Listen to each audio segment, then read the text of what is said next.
Today, we're going to talk about something wild. It's the story of a leader who was offered a crown, absolute power, and he just said, no thanks. A choice that literally defined a nation and kind of makes you rethink what leadership even means. I mean, it sounds like something out of a fantasy novel, right? History is just packed with people who do anything, scheme, fight, kill to get a throne.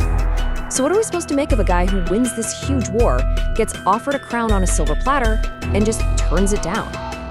Okay, so let's back up a bit and set the scene. How did we even get to this unbelievable moment? Well, it all kicks off right after a long, grueling war. The American Revolution is over. They've won their independence, which is great. But now what? The country is a total mess. It's fragile, it's chaotic, and it is crying out for a strong leader to hold it all together. And pretty much everyone is looking at one guy, the hero of the hour, General George Washington. And this is the massive choice they're staring down. On one hand, you've got the path everyone knows, a monarchy. Sure, it means a king, but it also means stability, tradition, and for the guy on the throne, absolute power for life. But on the other hand, you have this crazy, untested, and let's be honest, pretty dangerous idea, a republic, led by a president, not a king. A president with limited power who would only serve for a little while and then step down. So you can just imagine it. The crown is right there, ready for the taking. And Washington has to make this monumental decision, a decision that's not just about his own future, but about the entire soul of this new country. And for Washington, the logic was just crystal clear.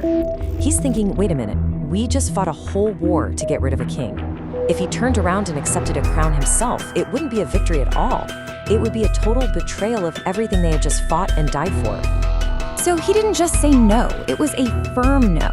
This was way bigger than just turning down a fancy title. He was rejecting an entire way of ruling. He picked the risky, unknown path of a republic over the safe, easy option of a monarchy. And he did it all for one reason: freedom. But here's the thing, the story doesn't stop there. Saying no was huge, but what Washington did next? Well, you could argue it was just as important, if not more so, for the future of America. So he agrees to become president, not king. He serves his country, helps get this new government off the ground, and then, when his time is done, he does something just as radical as refusing the crown in the first place. He just goes home. Think about it, he only served 2 terms.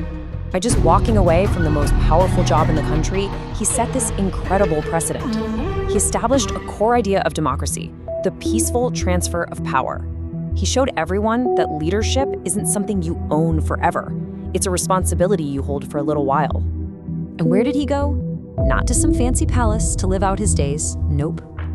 He went back to his farm, Mount Vernon, back to his tobacco and wheat fields. He went back to just being a regular citizen. That single act was so powerful, so symbolic. The most powerful man in the nation just clocked out and went home, proving that in this new kind of country, the real power belongs to the people, not to one person at the top. So what's the big lesson here? Well, his choice basically built the foundation for American democracy.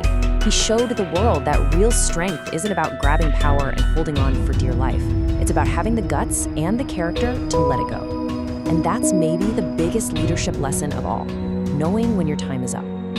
Which really leaves us with one final big question to chew on.